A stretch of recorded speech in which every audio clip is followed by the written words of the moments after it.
जम्मू कश्मीर के अंदर कुछ पॉलिटिकल पार्टियों के लीडर हैं, नेशनल कॉन्फ्रेंस के लीडर हो, पीडीपी के लीडर हो या कांग्रेस के लीडर हो, वो एक मोहल्ले की बात करते हैं। इन सबको पूरे जम्मू कश्मीर की बात करनी चाहिए, ना कि एक विशेष मोहल्ले या विशेष क्षेत्र के बजाय उनको पूरे जम्मू कश्मीर के परिदृश्य पर अपनी टिप्पणी करनी। कश्मीर की विधानसभा की सीटों के गठन को लेकर जो डिलिमिटेशन कमीशन का गठन किया गया था, उस डिलिमिटेशन कमीशन ने अपनी रिपोर्ट जो है वो एसोसिएट मेंबर्स के साथ जो है वो साझा की है। पिछले 70 वर्षों के अंदर जम्मू कश्मीर के अंदर लगातार एक आवाज उठती रही है कि रीजनल इम्बैलेंस यहाँ रहा, और वो सभी बातें हम सब ने डिलिमिटेशन कमीशन के सामने तथ्यों आधारित वो सारे फैक्ट्स उनके सामने रखे थे। और आज ये रिपोर्ट जो डिलिमिटेशन कमीशन ने और चुनाव आयोग के सहयोग से तैयार की है, मुझे पूरा विश्वास है कि जो एक रीजनल इम्बैलेंस जम्मू कश्मीर के अंदर इससे पहले था, यकीनन डिलिमिटेशन कमीशन और चुनाव आयोग ने उसको समाप्त किया होगा।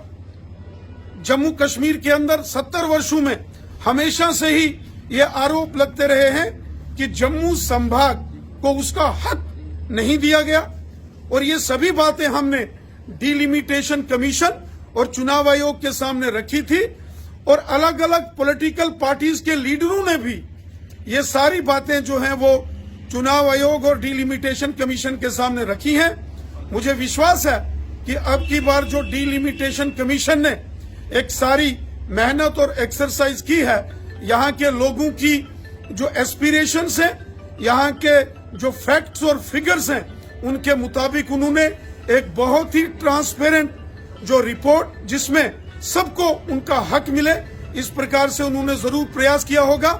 हालांकि इस रिपोर्ट की प्रति हमको अभी मिलना बाकी है, उसकी सारी डिटेल्स में जाने के बाद ही हम उस पर कोई टिप्पणी कर सकते हैं। लेकिन जो एक मोटा मोटा खाका हमारे सामने आ रहा है, हमें लगता है कि डिलिमिटेशन कमीशन ने सभी क्षेत्रों को मद्देनजर रखते हुए फैक्ट्स और फिगर्स के ऊपर आधारित रियलिटीज को उजागर करती एक ट्रांसपेरेंट रिपोर्ट तैयार की है, जिसमें सबको जो है बराबरी का हक देने की कोशिश की गई है।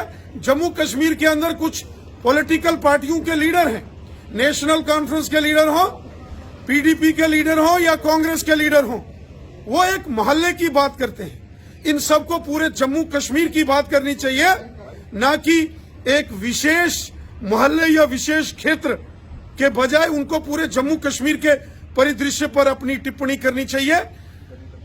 डिलिमिटेशन कमीशन एक ऑटोनोमस डिलिमिटेशन कमीशन का जो प्रपोजल आया है, जिसके अंदर जम्मू की 6 सीटें और कश्मीर की 1 सीट की जो बात चल रही है, उसको लेकर भाजपा के प्रदेश अध्यक्ष रविंदर रैना का कहना है कि ये एक वेलकम स्टेप है, और इसके साथ जो है जम्मू कश्मीर में जो एक भेदभाव किया जाता था सीटों को लेकर, वो डिलिमिटेशन कमीशन जो है पूरी करेगी। ये कहना था आज रविंदर रैना का। लेकिन अभी भी अगर बात करें तो हमारी जम्मू की सीटें जो हैं 3 सीटें कश्मीर से कम हैं। 6 सीटें बढ़ने के बाद जम्मू की अब सीटें 43 हो जाएंगी, और कश्मीर की 1 सीट बढ़ने के बाद 46। इसके ऊपर जो है कश्मीर के नेताओं का भी रिएक्शन आ रहा है, और वो ये कह रहे हैं कि ये असमानता है, ये इनइक्वालिटी है जम्मू और कश्मीर के बीच में। लेकिन भाजपा जो है इस चीज़ का स्वागत कर रहा है। हालांकि अभी 31 दिसंबर तक का वक्त है, जिसके अंदर अपना अगर किसी को कोई ऑब्जेक्शन है, जिनमें 5 मेंबर पार्लियामेंट हिस्सा रहते हैं डिलिमिटेशन कमीशन के, वो अपना ऑब्जेक्शन जो है इसके अंदर भेज सकते हैं। लेकिन जिस तरह का ये प्रपोजल आया है, जम्मू के लिए एक अच्छी खबर है। धन्यवाद सभी को, राम राम।